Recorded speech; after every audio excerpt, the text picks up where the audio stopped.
الحمد لله نحمده ونستعينه ونستغفره ونعوذ بالله من شرور أنفسنا ومن سيئات أعمالنا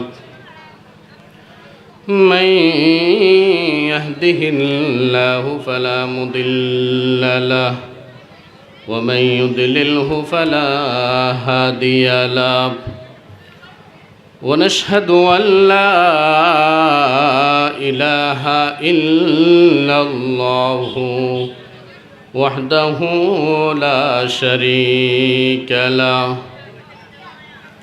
لا شريك له ولا نظير له ولا مثيل له ونشهد أن سيدنا وسندنا ومولانا وأولانا محمدًا عبد الله ورسوله فقد قال الله سبحانه وتعالى في كلامه المجيد وفرقانه الحميد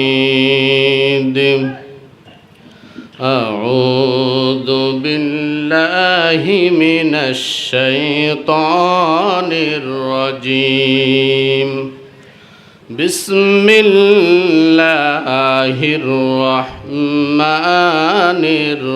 الرحيم ضرب الله مثلا للذين كفروا امرأة نوح وامرأة لوط وكانتا تحت عبدين من عبادنا صالحين فخانتاهما فلم يغنيا عنهما من الله شيئا وقيل ادخلا النار مع الداخلين صدق الله المولانا العظيم وصدق رسوله النبي الحبيب الكريم قال رسول الله صلى الله عليه وسلم من مات فقد قامت قيامته أو كما قال عليه الصلاة والسلام وقال الله سبحانه وتعالى في شان نبيه الكريم إن الله وملائكته يصلون على النبي يا أيها الذين آمنوا صلوا عليه وسلموا تسليما اللهم صل على مولانا محمد وعلى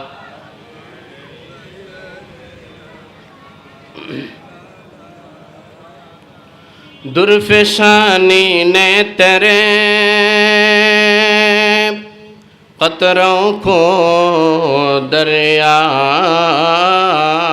कर दिया दिल को रोशन कर दिया आँखों को बीना कर दिया अल्लाहुम्मा सल्ले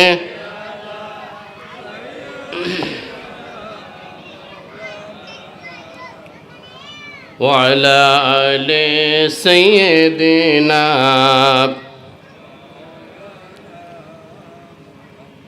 আমি কান্দে নদীর ঘাটে বৈশা তরির আশায় আমি কান্দি নদীর ঘাটে বৈশা তরিহির আশায় আমি যাইব মদিনায় গো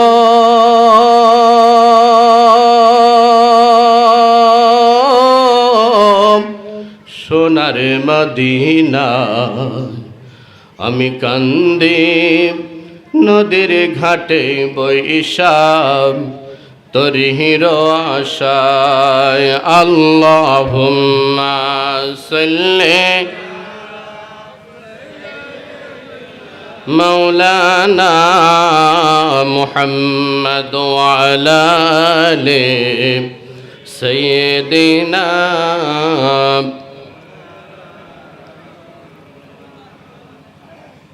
অধ্যক্ষার আয়োজিত আজকের এই নূরানি ইমানি মাহফিলের সম্মানিত সভাপতি মহোদয়, সম্মানিত আজকের এই মাহফিলের প্রধান আলোচক,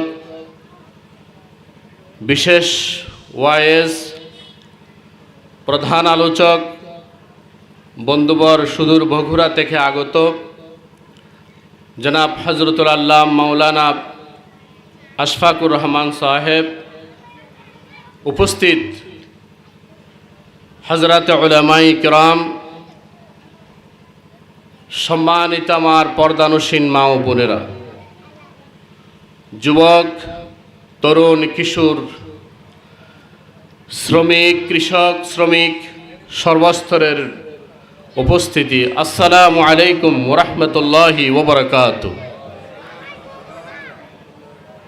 আপনারা সবাই কেমন আছেন? আলহামদুলিল্লাহ।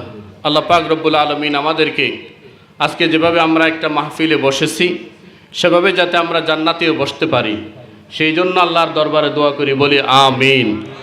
আরো জোরে বলি আমিন। আজকের এই মাহফিল হওয়ার কারণে আমরা খুশি হলাম নাকি বেজার হলাম? জোরে বলেন, খুশি হলাম নাকি বেজার হলাম? কারা কারা বেজার হয়েছে হাত তুলে দেখান।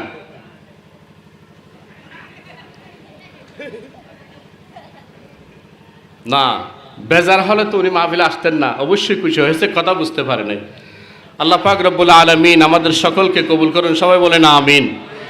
প্রিয় হাজিরিন, আমি অল্প সময়ের ভিতরে দু চারটি কথা আপনাদের সামনে তুলে ধরার জন্য চেষ্টা করব। আমি আপনাদের সামনে পবিত্র কালামুল্লাহ শরীফের একেবারে 28 পারার লাস্টের সূরাতুত তালাক, সূরাতুত তালাক, এই সূরার এই ফারার একেবারে লাস্টের সূরার শেষের দুটি আয়াত আমি আপনাদের সামনে তেলাওয়াত করেছি। এই আয়াতের উপর ভিত্তি করে আমি চারটি কথা বলে আপনাদের থেকে বিদায় নেব। আর একটা হাদিস শরীফ তেলাওয়াত করেছি, এটার অনুবাদ বলে সংক্ষিপ্ত কথা বলে শেষ করব ইনশাআল্লাহ। আপনারা আমাকে সবাই সহযোগিতা করবেন তো ইনশাআল্লাহ? প্রিয় হাজিরিন, আল্লাহ রাব্বুল আলামিন এই আয়াতের মধ্যে বলছেন, দরাবাল্লাহু মাসালান লিল্লাযীনা কাফারু ইমরাআতা লূত নূহ ওয়া ইমরাআতা লূত। আল্লাহ রাব্বুল আলামিন কাফেরদের সামনে দুইজন নবীর বিবি কাফেরদের সামনে দৃষ্টান্ত স্বরূপ তুলে ধরেছেন। যেই দুইজন নারী নবীর বিবি হওয়া সত্ত্বেও তাদের ব্যাপারে আল্লাহর সিদ্ধান্ত হচ্ছে তারা কোথায় যাবে? কোথায় যাবে? ওয়াকিলা দুখুলান নার মা'আদ দাখিলিন। সুবহানাল্লাহ। আল্লাহ তাআলার সিদ্ধান্ত হচ্ছে তারা দুইজন জলিলুল কদর বড় বড় নবীর বিবির পয়গম্বর হওয়া সত্ত্বেও তাদের ঠিকানা হচ্ছে জাহান্নামে। জোরে বলেন নাউজুবিল্লাহ। কোথায়? কাদের বিবি? নবীদের বিবি। নবীদের বিবি হওয়া সত্ত্বেও তাদের ঠিকানা হচ্ছে কোথায়? জাহান্নামে। সুবহানাল্লাহ, আশ্চর্যের বিষয়। অথচ তারা নবীদের বিবি। এরপরে আরেকজন বিবি, মহিষী নারী কথা আল্লাহ তাআলা এইখানে উল্লেখ করেছেন। ওয়া মারইয়ামা وضرب الله مثلا للذين آمنوا امرأة فرعون إذ قالت رب ابن لي عندك بيتا في الجنة ونجني من فرعون وعمله ونجني من القوم الظالمين। এখানে আল্লাহ রাব্বুল আলামিন একজন বিবির কথা উল্লেখ করেছেন, তার ব্যাপারে সিদ্ধান্ত হলো তিনি জান্নাতে যাবেন। সুবহানাল্লাহ, জোরে বলেন সুবহানাল্লাহ। সেই বিবিটাকে ইমরাআতা ফিরআউন, সে হচ্ছে ফেরাউনের স্ত্রী। কার স্ত্রী? ফেরাউনের স্ত্রী হওয়া সত্ত্বেও সে যাবে কোথায়? জান্নাতে। ওয়া মারইয়ামা ইবনাতা ইমরান আল্লাতী আহসানাত ফারজাহা, আরেকজন বিবির কথা আল্লাহ রাব্বুল আলামিন এখানে উল্লেখ করেছেন, যার কোনো স্বামী ছিল না, সেও যাবে জান্নাতে। সুবহানাল্লাহ। তাহলে মোট কয়জন স্ত্রীর কথা? জোরে বলেন কয়জন?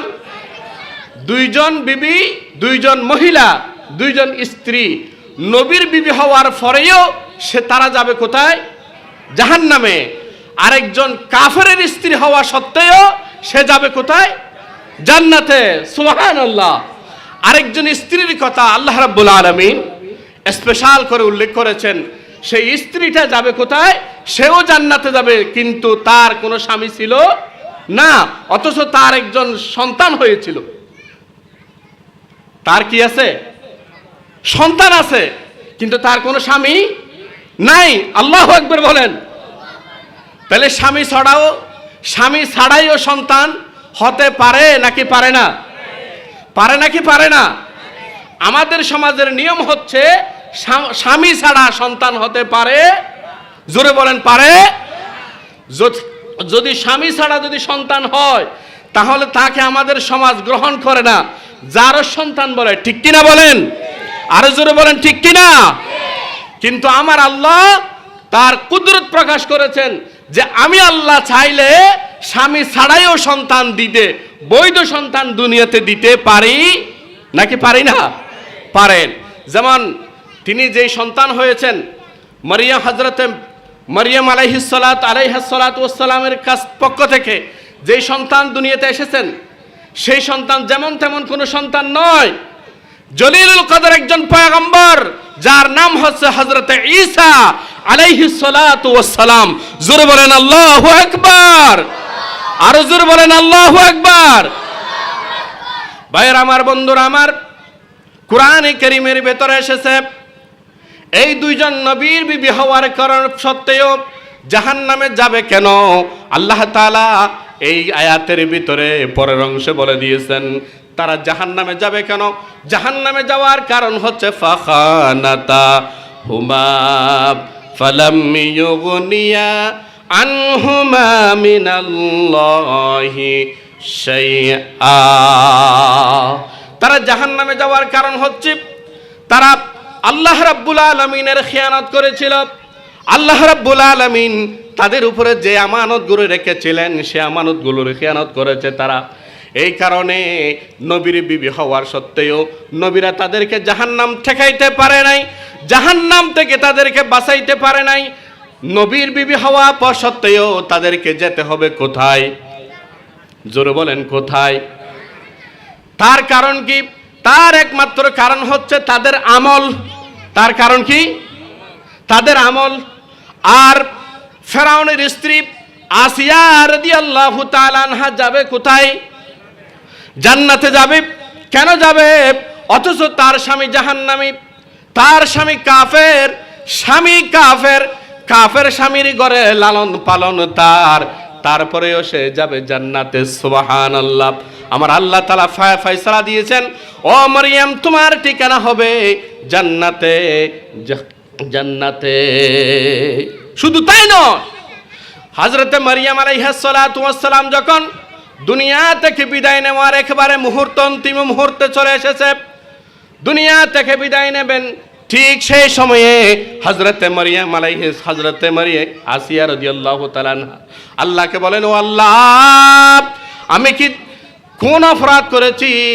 আমাকে এমনি তুমি দুনিয়া থেকে বিদায় দিবা, দুনিয়া থেকে নিয়ে বিদায় করে দিবা। আয় আল্লাহ, আমি তোমার উপর ঈমান এনেছি। এই মিশর দেশে তোমার উপর ঈমান আনার মতো কেউ ছিল না, তোমার কথা বলার মতো কেউ ছিল না, মুসার উপর ঈমান আনার মতো কেউ ছিল না। আমি একজন অবলা অসহায়, আমি একজন নারী, শুধু তোমার উপরে ঈমান এনেছি, তোমার কথা বলেছি, মুসা পয়গম্বরের কথা বলেছি বলে আজকে মিশরবাসী আমার উপরে জুলুম নির্যাতন করছে, ফেরাউন আমার উপরে জুলুম নির্যাতন করছে। মওলা মুনিব, এই কারণে তুমি কি আমাকে কোনো উপহার, কোনো খুশির সংবাদ তুমি আমাকে দেবে না? আয় আল্লাহ, আমি জানি তুমি অবশ্যই আমার জন্য জান্নাতে একটা কামরা রেডি করে রেখেছ। ও মওলা, যদি ওই কামরাটা রেডি করে থাকো, তাহলে তুমি আমাকে দুনিয়াতে জীবিত থাকা অবস্থায় ওই কামরাটা আমাকে দেখাও। আল্লাহ তাআলা সাথে সাথে জিবরাইল আমিনকে বললেন, ও জিবরাইল, যাও যাও যাও, আমার বান্দিনী, অসহায় বান্দিনী, সে আমার উপর ঈমান এনেছে, মুসা পয়গম্বরের উপর ঈমান এনেছে। আমার উপর ঈমান আনার কারণে, মুসা পয়গম্বরের উপর ঈমান আনার কারণে তার এই অবস্থা হয়েছে। তার সাথে কেউ নাই। ফেরাউন তার উপরে যত যা ইচ্ছা তা জুলুম করেছে, নির্যাতন করেছে। ও জিবরাইল, তাড়াতাড়ি যাও, আমার বান্দিনীর চোখের সামনে আমার জান্নাতের কামরাটা তুলে ধরো। সুবহানাল্লাহ। হযরতে আসিয়া আলাইহিস সালাতু ওয়াস সালাম যখন দুনিয়া থেকে বিদায় নেবেন, ঠিক সেই মুহূর্তে আল্লাহ তাআলা জিবরাইলের মাধ্যমে জান্নাতের ওই কামরাটা হযরতে আসিয়ার চোখের সামনে তুলে ধরেছেন। বলি সুবহানাল্লাহ। একটু দরুদ শরীফ পড়ে আল্লাহুম্মা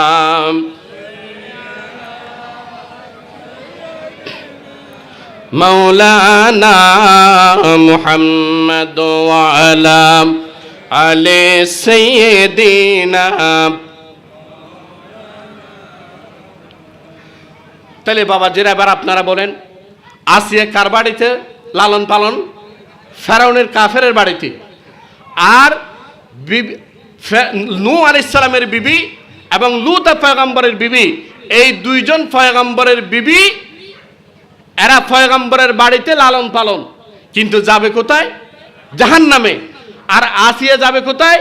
জান্নাতে। তার একমাত্র কারণ কি? তার একমাত্র কারণ হচ্ছে আমল। ঠিক কিনা বলেন? তার একমাত্র কারণ কি? আমল। যার আমল ঠিক আছে, সে তার আমলের কারণে অবশ্যই হয়তো জান্নাতে যাবে, অথবা হয়তো সে জাহান্নামে যাবে। ঠিক কিনা বলেন? নবীর আত্মীয় হলে সে যে জান্নাতে যেতে পারবে তার কোনো গ্যারান্টি আছে? নাই।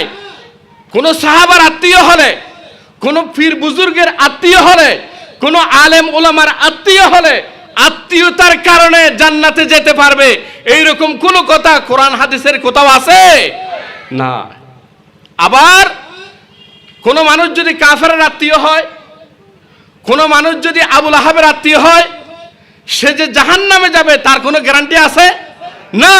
সে যদি ঈমান আনে, তার আমল যদি ঠিক হয়, তাহলে সে অবশ্যই কোথায় যাবে? যার প্রমাণ হচ্ছে এই আয়াতগুলো। আল্লাহ তাআলা দুইজন পয়গম্বরের বিবিকে জাহান্নামে দিয়েছেন, আর একজন কাফেরের বিবিকে জান্নাতে দিয়েছেন। এই কথা দুনিয়াবাসীকে আল্লাহ তাআলা বুঝাইতে চায়, ও দুনিয়ার মানুষ, আমার কাছে কোনো মানুষ বড় নয়, আমার কাছে কোনো পয়গম্বর বড় নয়, আমার কাছে সবচাইতে বড় হচ্ছে ওই লোকের আমল। তার আমল তাকে জান্নাতে নিবে, অথবা তার আমল তাকে জাহান্নামে নিবে। ঠিক কিনা বলেন? সুতরাং আসুন আমরা আমল ঠিক করি। আল্লাহ পাক রব্বুল আলামিন আমাদেরকে আমল ঠিক করার তৌফিক দান করেন। সবাই বলেন আমিন। প্রিয় হাজরিন, আরেকজন মহিলার কথা আল্লাহ তাআলা এখানে বলেছেন। সেই মহিলাটা হচ্ছে হযরতে ঈসা আলাইহিস সালাতু ওয়াস সালামের আম্মা জান। ঈসা আলাইহিস সালাতু ওয়াস সালামের কোনো বাপ ছিল না। আল্লাহ তাআলা এখানে এই কথাটা প্রমাণ করতে চান যে, ও দুনিয়ার মানুষ শুনো, বাপের মাধ্যমে, মায়ের মাধ্যমে সন্তান জন্ম দেওয়া, সন্তান দুনিয়াতে পাঠানো, এটা আমি আল্লাহ তাআলার নিয়ম। কিন্তু আমি আল্লাহ নিয়মের বাইরেও কাজ করতে পারি, ঠিক কিনা বলেন? নিয়মের বাইরেও আল্লাহ তাআলা কাজ করতে পারেন কি পারেন না? সবার কি মাতা পিতার দরকার আছে? সবার মাতা পিতার দরকার আছে? দরকার নাই, কিন্তু নিয়ম এটা। নিয়মের বাইরেও আল্লাহ তাআলা কাজ করতে পারেন কিনা? যেমন আরো কাজ করেছেন হযরতে হাওয়া আলাইহিস সালাতু ওয়াস সালাম, তার মাতা পিতা কোথায়? হযরতে আদম আলাইহিস সালাতু ওয়াস সালাম, তার মাতা পিতা কোথায়?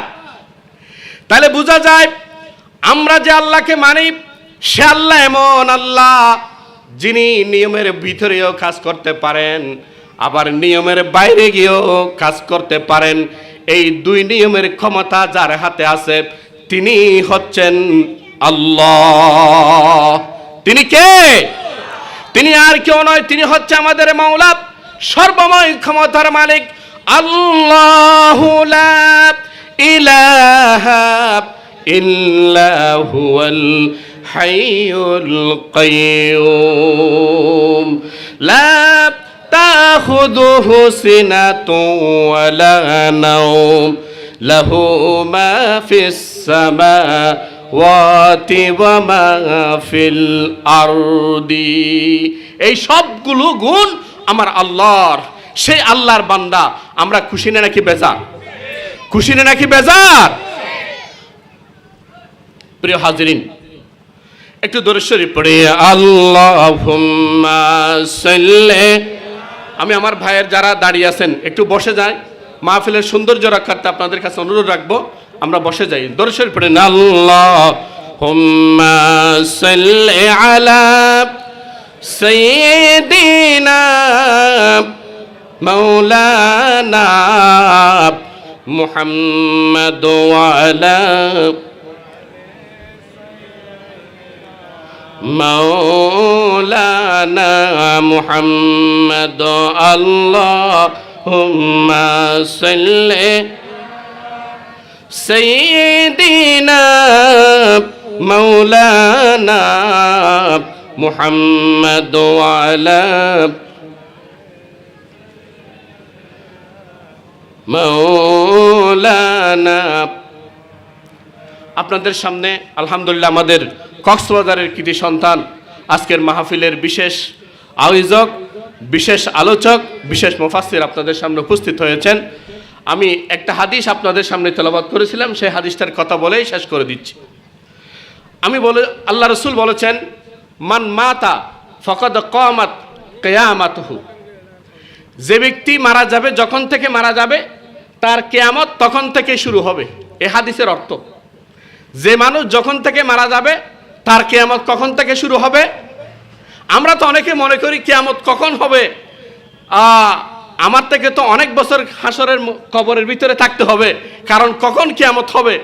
তাহলে তো আমাদের আগে হাজার হাজার বছর আগে যারা মারা গিয়েছিল তারা তো আরো বেশি টেনশনে থাকবে যে এত বছর কবরের ভিতরে কিভাবে থাকবো, কখন আল্লাহ তুলবেন, ঠিক কিনা বলেন?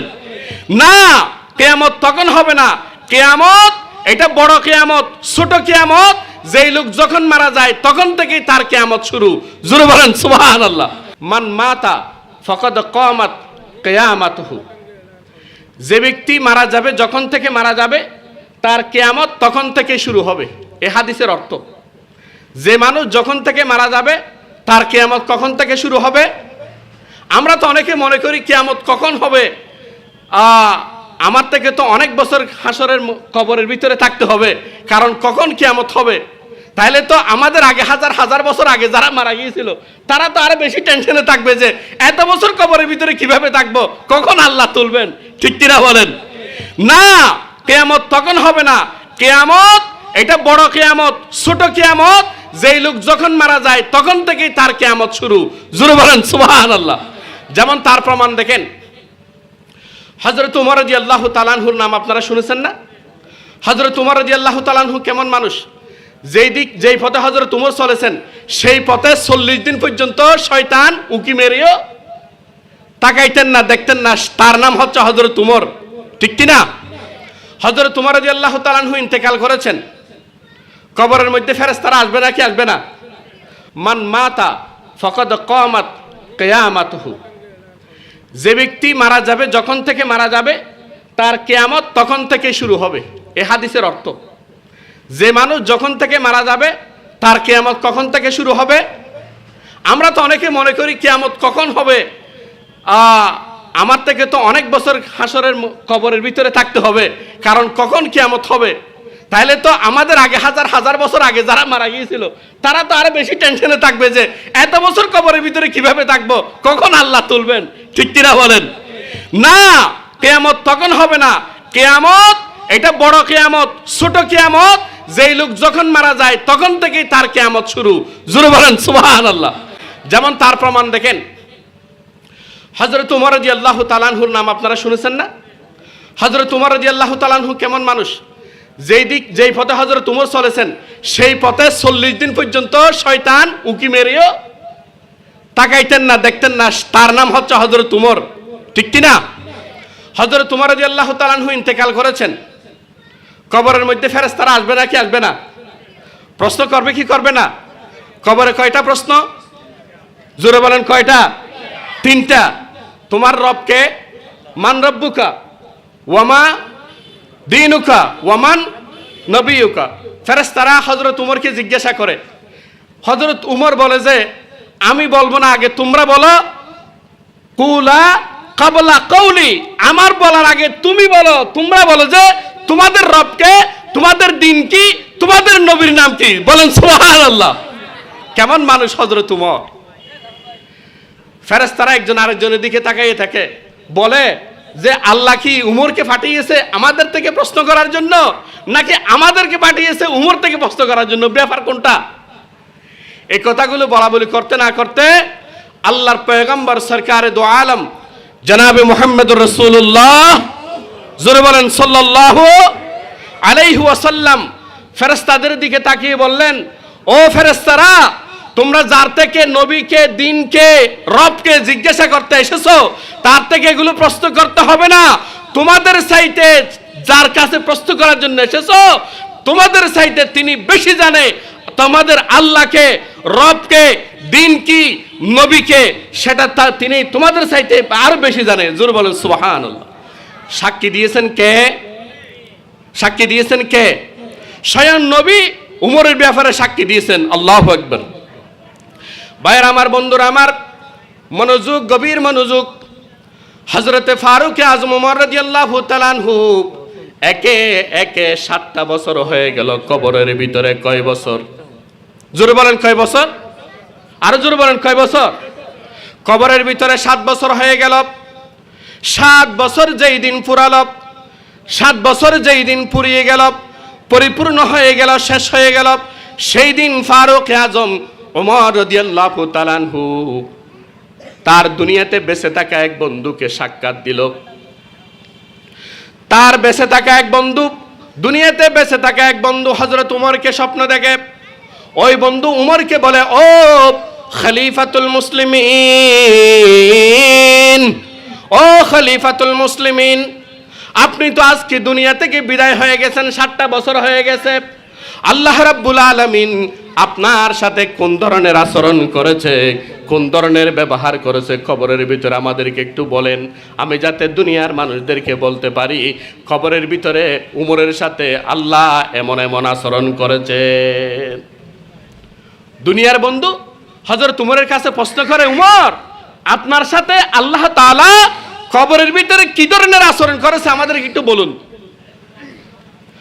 ফারুক আযম ওমর রাদিয়াল্লাহু তাআলা আনহু দুনিয়ার জীবিত থাকা বন্ধুকে জবাব দিলেন, ও বন্ধু, শুনে যাও, শুনে রাখো, শুনে রাখো, আমার আল্লাহ রাব্বুল আলামিন কবরের ভিতরে আজকে আমি তোমাদের থেকে বিদায় নিয়ে 7টা বছর হয়ে গেল, কবর দেশে আসলাম, 7টা বছর হয়ে গেল, তোমাদের থেকে বিদায় নিয়ে কবরের জগতে ঢুকলাম।